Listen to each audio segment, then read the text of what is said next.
The 1st of October, 1946, Nuremberg, Germany. The former Governor-General of occupied Poland, Hans Frank, stands before the International Military Tribunal to hear his sentence. Once Hitler's trusted legal advisor, and later the ruler of the general government, he had overseen the exploitation, deportation, and murder of millions. His trial exposes not only his own guilt, but the vast system of men who carried out Nazi rule with precision and loyalty. Among them was his protege, a lawyer who rose to become his deputy as the state secretary in the Nazi Germany-controlled general government in Kraków. From his office, he signed decrees that sealed the fate of countless Jews and Poles, sending them to ghettos, camps, and death. He transformed murder into policy and extermination into routine administration. In the end, like his mentor, he would stand trial and pay for his crimes with his life. His name is Josef Bühler. Josef Bühler was born on the 16th of February 1904 in the small town of Bad Wannsee, then part of the German Empire. He was the son of a baker and the second youngest of 12 children in a devout Catholic family. One of his brothers became a priest, while Bühler chose a different path, studying law in the cities of Munich, Kiel, Berlin, and Erlangen. Intelligent and determined, he earned his doctorate in 1930 and soon began working at the law firm of Hans Frank, a connection that would shape the course of his life. In the 1930s, he married Hedwig Almus, and the marriage produced 2 children. On the 30th of January 1933, Adolf Hitler was appointed Chancellor of Germany by President Paul von Hindenburg. In March of the same year, Hans Frank was appointed Minister of Justice for Bavaria, and Bühler joined his staff as a state attorney. He became a member of the Nazi Party in April 1933, but never joined the SA or the SS. In October 1934, on Frank's initiative, he entered the Reich Ministry of Justice in Berlin. The following year, again on Frank's recommendation, Bühler became chief prosecutor at the Munich Appellate Court, and the same year joined Frank's staff at the Ministry of Justice. From 1938 onward, he served as Frank's office chief when Hans Frank held the position of minister without portfolio. In August 1939, just before the outbreak of the war, Bühler was conscripted into the German army, but Frank obtained his release. The Second World War started on the 1st of September 1939, when Nazi Germany invaded Poland. Within weeks, the country was crushed and divided. The western regions were annexed by Germany, the eastern territories by the Soviet Union, while the central area, including the cities of Kraków, Warsaw, and Lublin, was placed under German administration as the so-called general government, a territory with deliberately ambiguous legal status. In October 1939, Hans Frank was appointed Governor-General of this occupied territory and transferred to Kraków to establish his headquarters. At Frank's request, Josef Bühler followed. Bühler first served as Chief of Staff and Head of Administration under Frank. When Arthur Seyss-Inquart, Frank's Deputy Governor-General, left in May 1940 to become Reichskommissar in the occupied Netherlands, Bühler assumed his functions.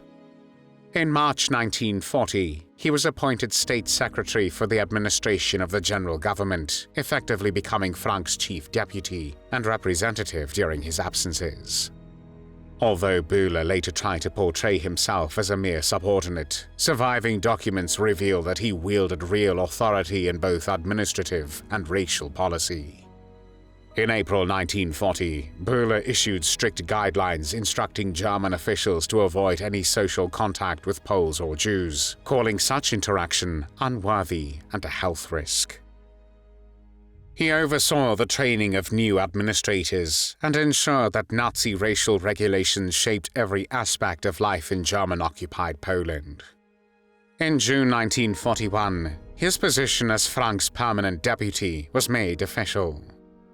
Around this time, Heinrich Himmler, the head of the SS, granted him the honorary rank of SS Brigadeführer, an equivalent to brigadier general in the US Army. The Nazis regarded the general government as a racial dumping ground and a reservoir of cheap labor for the German war economy. From the autumn of 1939, it was chosen as the main destination for Jews deported from Germany and Austria. The area was to become, in the words of Nazi administrators, a holding space for those deemed racially undesirable, a place without rights or protection.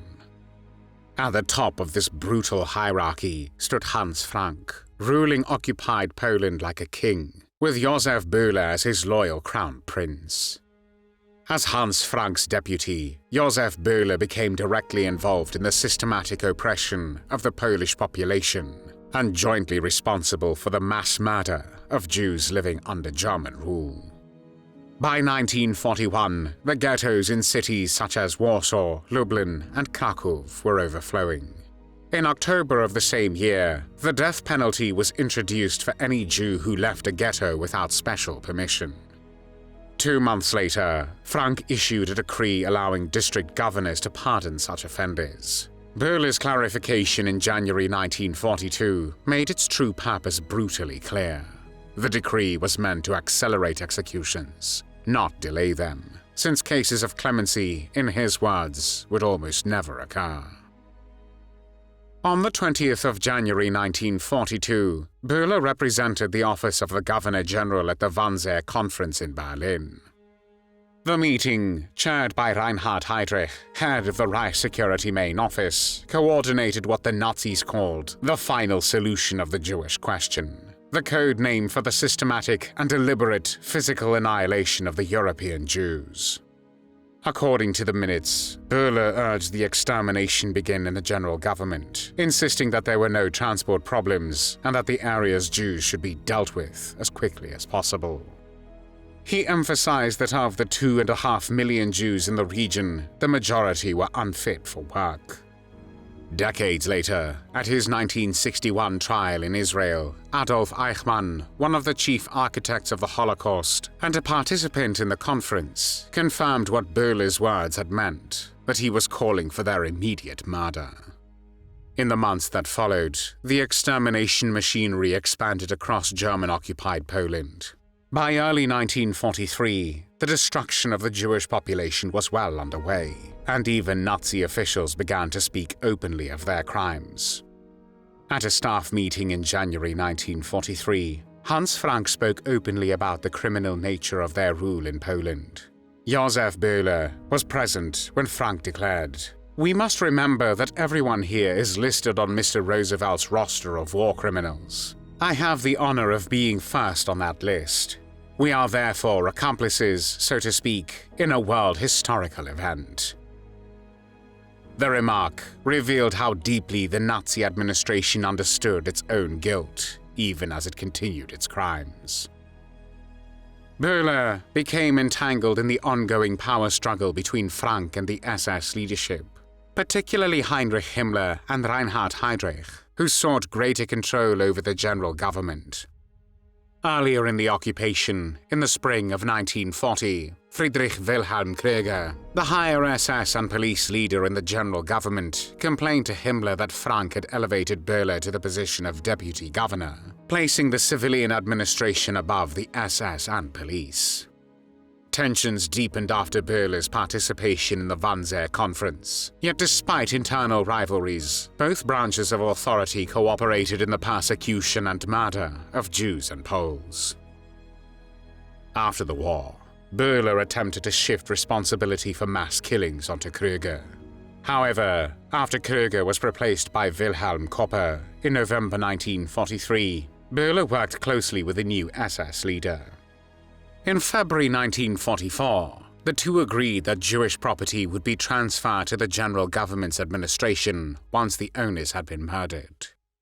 District governors sent Bühler regular reports detailing progress in the extermination of Jews, the exploitation of more than 1 million Polish forced laborers, and severe shortages of food and medicine.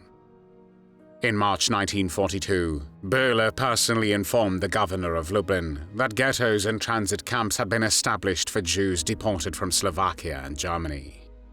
By then, Operation Reinhardt was underway, and Bühler knew these resettlements were covers for mass extermination.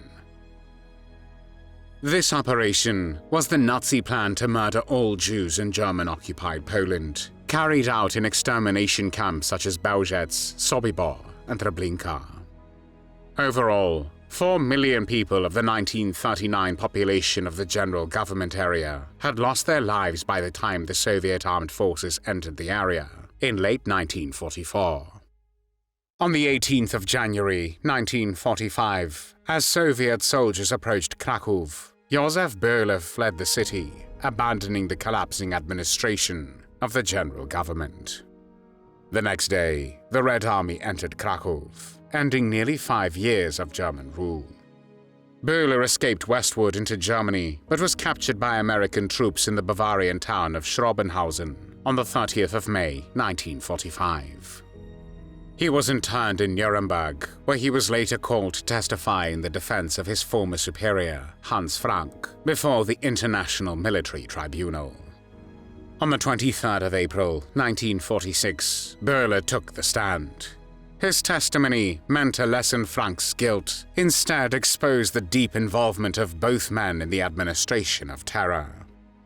He denied all knowledge of the Holocaust and sought to shift responsibility onto SS leaders Heinrich Himmler and Friedrich Wilhelm Kröger, both already dead.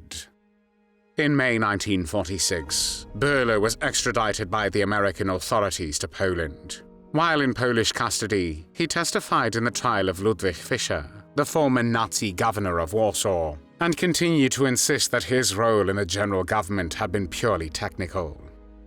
Polish investigators confronted him with the Wannsee Protocol, forcing him to admit his presence at the conference he had earlier denied attending. Bühler's trial before the Supreme National Tribunal opened in June 1948. The indictment against him was extensive, totaling 200 pages and supported by more than 30,000 pages of evidence. In July of the same year, he was found guilty of crimes against peace, war crimes, and crimes against humanity. Although the court recognized that he had not personally carried out killings, it ruled that he had legitimized mass murder through his position and authority. All appeals for clemency were rejected by Polish President Bolesław Bierut. When Josef Bühler was hanged on the 22nd of August 1948 at Montelupich prison in Kraków, he was 44 years old. Before we end today's story, take a look at worldhistory.tv, your special destination for true history lovers. Discover exclusive documentaries and incredible stories you won't find anywhere else. Thank you for watching, and don't forget to subscribe for more.